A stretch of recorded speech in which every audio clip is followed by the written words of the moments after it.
Initially, we didn't know who it was. It took a while to identify him, but we knew who he was within a minute or so of the time that he came in. It was, in fact, when the nurses took his wallet out of his pocket and we saw his identification, because, to be quite truthful, in death he looked almost nothing like he looked in life. We wouldn't have recognized him otherwise. The police officers knew who he was, and we 100% knew who he was when Yoko Ono walked through the door. He had no signs of life. He had no pulse, no blood pressure, no vital signs. He was not talking, and he was not hearing either. Had we done nothing further, we could have, at that moment, declared him dead.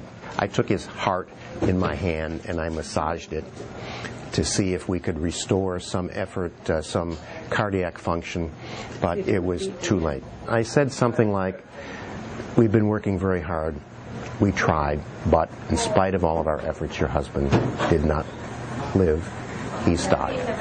Each life is precious, and although we all knew that Lennon was an icon and that it was going to impact people worldwide,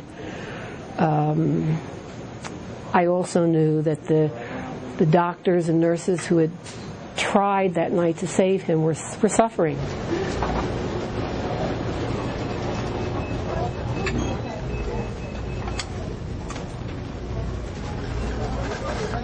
If I had to pick the spot where the event took place that night, where John Lennon was actually cared for in the emergency department of the Roosevelt Hospital, unfortunately it would be at this very spot. Presently a brand new building in the midst of a drugstore.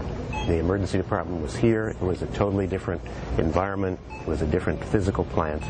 But all of the work that we did took place here. The building, all of the structure that was here then has been totally destroyed and replaced by the building in which we're standing at present. This is the door out of which Yoko Ono came.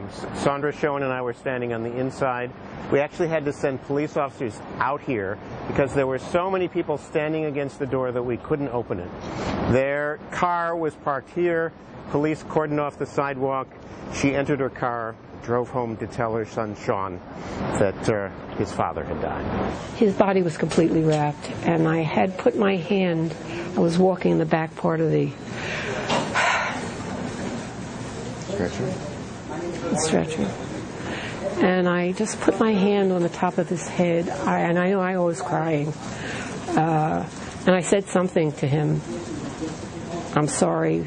This is the best. We couldn't do better for you, John." And it always comes up for me. It was a very powerful moment to just feel this man's head and know that his body had been completely torn apart by this crazy man.